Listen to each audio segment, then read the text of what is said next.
Hello, everybody. My name is Graham Elwood, and you are watching The Political Vigilante. Look at it. Just rise up underneath Wayne Manor, somewhere in the outskirts of Gotham City, comes the truth. It's difficult for some people to swallow it. We've talked a lot about MMT, modern monetary theory, on this show a lot. It was made aware. I was made aware of it about 4 years ago by a guy by the name of Jeff Epstein, not the creep one, but good dude. He has a podcast called Activist MMT, and he really educated me. And that's why I have an MMT playlist. So please watch it. It's on my YouTube channel, to explain what modern monetary theory is. And what it is, just in a nutshell, is we're always told, how are we going to pay for it, right? Oh, we don't have money for this. We don't have money for that. We're fed a lie that we need to collect, the government needs to collect taxes in order to pay for stuff. When in fact, since the United States, and we've been seeing this during COVID, can just print money. Now, the MMT activists, and Jeff is one of these people, they're not advocating for just random crazy money printing. Their whole point is, we have the money to pay for all this stuff. And so when you hear that, how are we going to pay for you heard that a lot, especially in the 2020 campaign when Bernie Sanders was running on Medicare for all. Joe Biden would say that at every debate, how are we going to pay for it? You know, the media would go, how are we going to pay for it? Well, they can just print money the way we've done with these stimulus plans. You've really seen how they can just print money and do whatever they want. So there is money for all this stuff if they want to do it. But they propagandize us to not believe in that. We think, oh, we need certain taxes, and if we can't get enough taxes, then we're not going to be able to do this, and this is the deficit, and all. You realize, I mean, Stephanie Kelton, who's big pro MMT, was Bernie's MMT advisor. She has a book out there, The Deficit Myth, and I just started getting into it. So I don't want to go into too much detail because I don't want to speak on it because I don't feel like I understand it completely yet. But basically, the premise of that book is that the deficit is a myth. It's all lies, right? And so what Jeff, he sent me this article, and he's supporting us at patreon.com/Graham Elwood, which is a great way to support the show. You can submit articles like this for only $5 a month. So you get to participate in what we cover. And I'm going to go through, he does a little op-ed piece showing how they lie to us using soft power, right? Making thoughts unthinkable, the soft power of mainstream economic theory. It's very interesting. At all levels and in all aspects of life, from nation states down to children on the playground, there are power relationships. In these relationships, there are regular demonstrations of and struggles for power. This is true in the most belligerent and greedy societies, as well as the most peaceful and generous. And he goes in, and I'll put the link in the show notes. It's a very good article. I would highly recommend reading thoroughly through it. One of the things he first makes the distinction, and I'll do it here, between hard power and soft power. Hard power is obviously like, they call it like sticks and candles or whatever, rewards. Either a reward, if you do this, we'll give you money, or a punishment. If you don't do this, we'll send you to jail. We'll sanction you as a country. We can bomb you, whatever. That's hard power. Soft power is the how you would with a child, like, well, if you do your homework, you get dessert. You're not hard power, you're using soft power. So what he goes into here is how that they've used soft power to create this, and they do this through the propaganda, the corporate media. The corporate media gets ad revenue from the big banks and the central banking industry. We talk about the Federal Reserve, and most Americans don't even know it's not a branch of the federal government. It's a banking cartel. Most people don't even know because it's deliberately kept from us. That's soft power, right? Withholding information. Leah and I talk a lot about this on government secrets. The stuff why do they deliberately not tell us? Why did none of us studied Smedley Butler in school? Why did none of us, lived in Chicago. Why didn't I learn about Fred Hampton when I was going to high school in Chicago, right? Why don't we learn about how Dr. King was a socialist, an anti-war socialist? All those socialist speeches and those anti-capitalist speeches are always kind of kept from us. That's soft power. So this is how this applies to mainstream economic theory. Conceals the government's power to create money and the processes by which it's done and those who do it. That's soft power. Withholding information is soft power, right? Censorship, you're going to jail, like what they're doing to Assange. That's hard power. That's hard. That's totalitarian hard power. We're a totalitarian state. America is a totalitarian state. That its citizens, again, we're lied to think that we have, because the media should be screaming about Julian Assange being in prison. They should be screaming about what Edward Snowden discovered. They should be screaming about what's happening in Yemen. Soft power conceals it.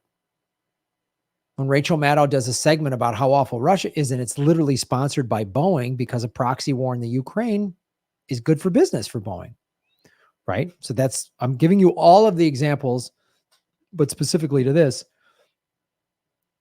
the fact that they conceal the government's power to create money.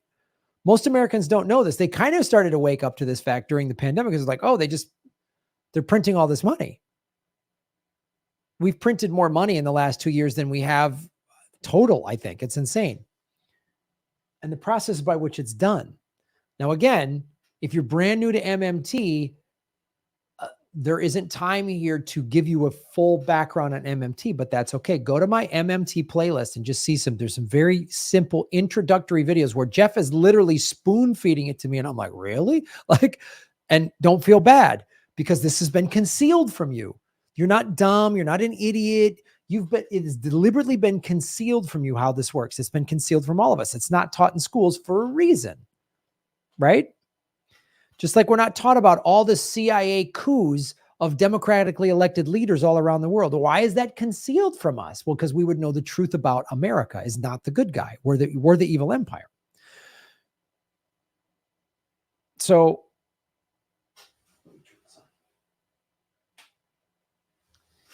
the government's power of money creation renders this number almost entirely meaningless, but this reality is vehemently denied by conventional economists, right?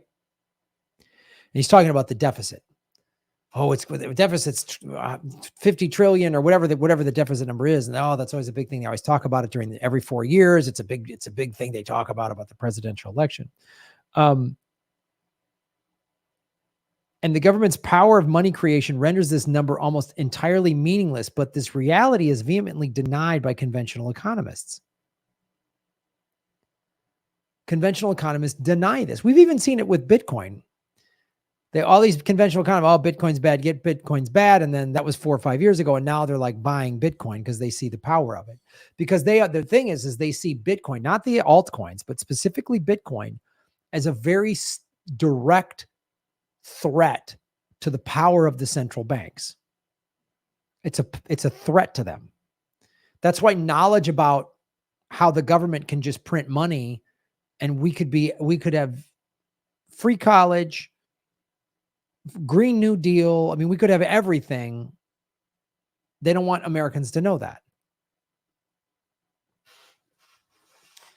I forget which president it was. Maybe it was FDR or maybe it was Woodrow Wilson. I forget who said if America knew how, I'm paraphrasing, how the banks were run and the financial system, there would be riots in the streets today, right? So that's deliberate. They deliberately conceal that. That's, again, soft power. The power of the financial sector, especially commercial banks, to create money is also hidden from the public. Until recently, economics textbooks firmly denied this with myths like the money multiplier. So when you have that much money and power and a handful of powerful people, as we've talked about, this is true with everything. A handful of powerful people control all this so they can control the narrative. The banks spend a lot of ad money on the mainstream media so that they can get their message out there or conceal the truth on something.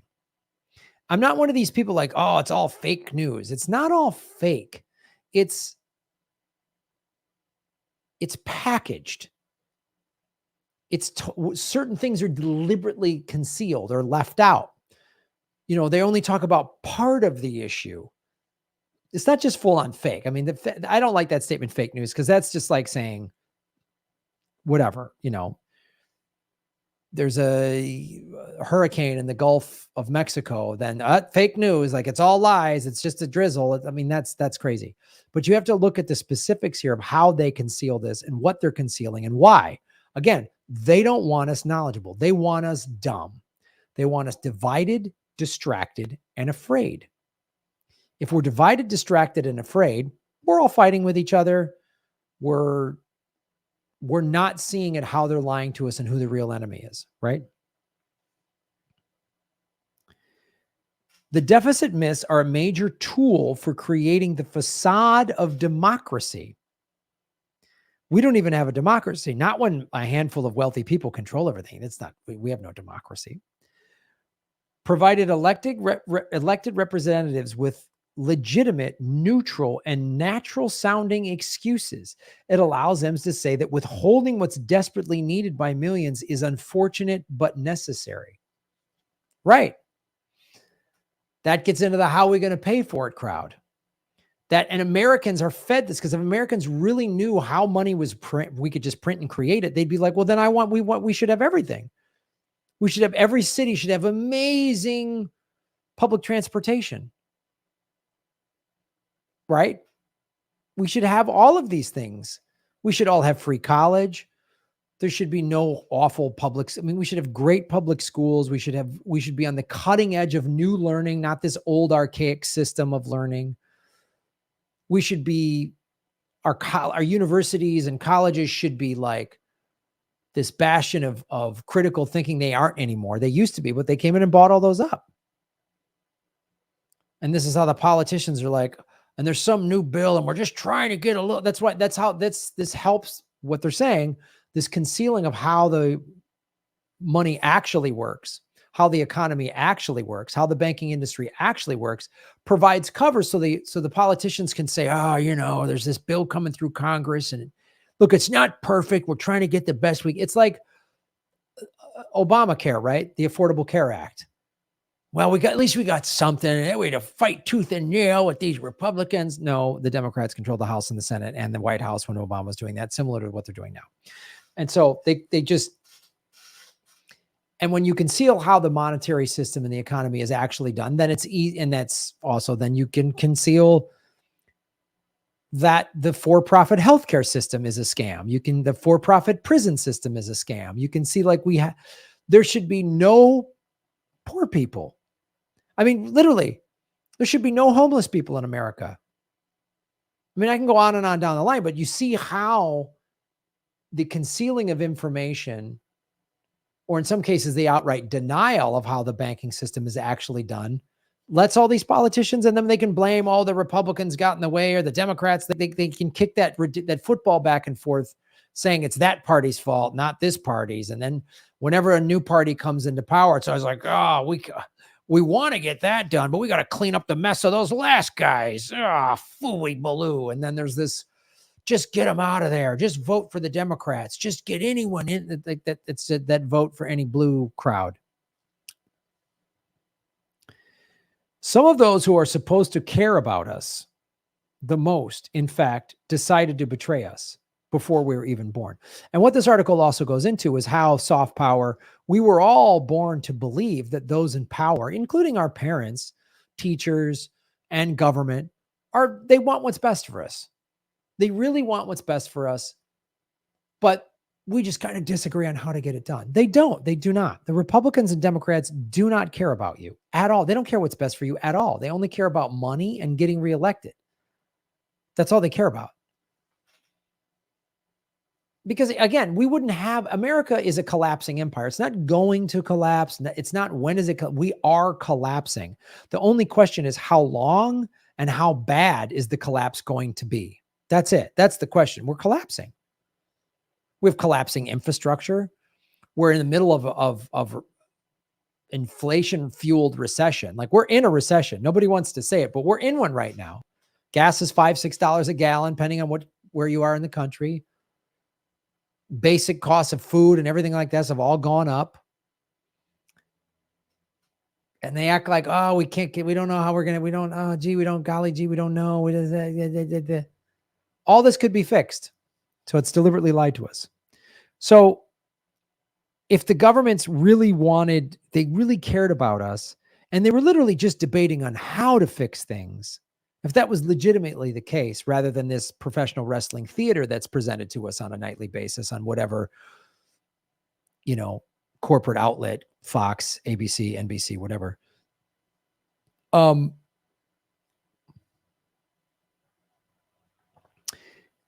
Then everything would be fixed. So we were all lied to from birth, saying that people in power care about you. It's like if you grew up in an abusive home and you thought your parents cared about it, and then you get older and you start going to therapy or group therapy or whatever, and you go, damn, I've been attacked, abused on my own since day one. So some of those who were supposed to care about us the most, in fact, decided to betray us before we were even born. They consciously and consistently continue to deceive us about it, all in the name of feeding their personal greed and dealing with their fears and frailties like little children. I read the whole article. It's really good. It's especially hard when there's not enough time left in life to undo the damage, such as when the betrayer has passed away, or in terms of our current ecological crisis, that the literal existence of the human race depends on most of us coming to terms with and getting beyond those deeply ingrained greed, fears, and frailties. As I've said, like if we don't fix the environment, it doesn't matter what else we fix. And this is the problem. And you see how this soft power, this propagandize, you see how propagandized the right can be. And look at the liberals, man. So the leak of the Roe v. Wade is such a fine example. They're like, oh my God. And I see all these people on social media outraged. They're all mad at the Republicans. Why? The Republicans have told you who they are from day one. You've been betrayed by the Democratic Party. And they don't want to hear it because they're so ingrained to think that the Republicans are bad. Red state voters have been completely betrayed by the Republican Party. They don't care about workers, but they've been propagandized to think that, the Democrats, it's the liberal. If we just got rid of the Democrats and the liberals, everything would be better. It's just preposterous. But back to Roe v. Wade and the Democrats, this is a prime example. They were like, where's Mitch McConnell's house? We want to protest outside his house. Okay, fine. But why aren't you protesting outside of Nancy Pelosi's house? She's literally campaigning. She was campaigning for an anti-abortion Democrat. Hillary Clinton picked Tim Kaine, anti-abortion Democrat, as her running mate. That's the Democratic Party. Those are two women who sold you out. But they don't, you're propagandized to pick a team, red team, blue team, and fight for them and defend them and get offended if somebody calls out the Democratic Party.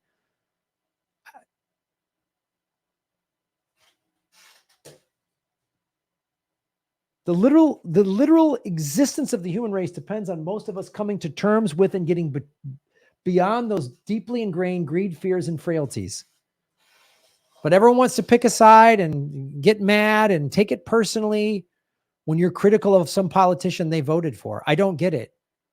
I'm super critical of Bernie Sanders, and I voted for him.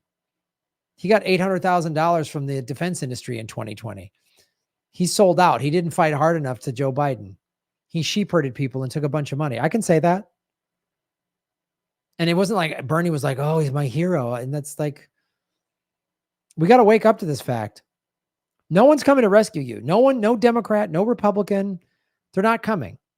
Bernie's not coming. Tulsi's not coming. The squad's not coming. They're not coming. There's no Libertarian or Green Party or People's Party candidate that's coming. None of those parties are going to do it. They're not coming. They're not coming for you. So you first have to wake up to the fact that you've been lied to, and you got to get past your denial. You got to admit that you have been drinking this Kool-Aid. You have to admit it. And there's even the Kool-Aid, the lefty, I'm only going to believe this. There's even little lefty cults that have formed. And anyone that doesn't agree with that person is, you're out.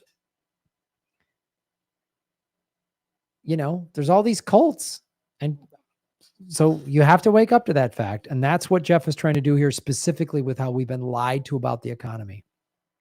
Been lied to about a lot of things. I won't lie to you. I've never lied to you. I always tell you what I believe, even if you disagree with it. And I've had a lot of people get mad and disagree with me. This is what I believe.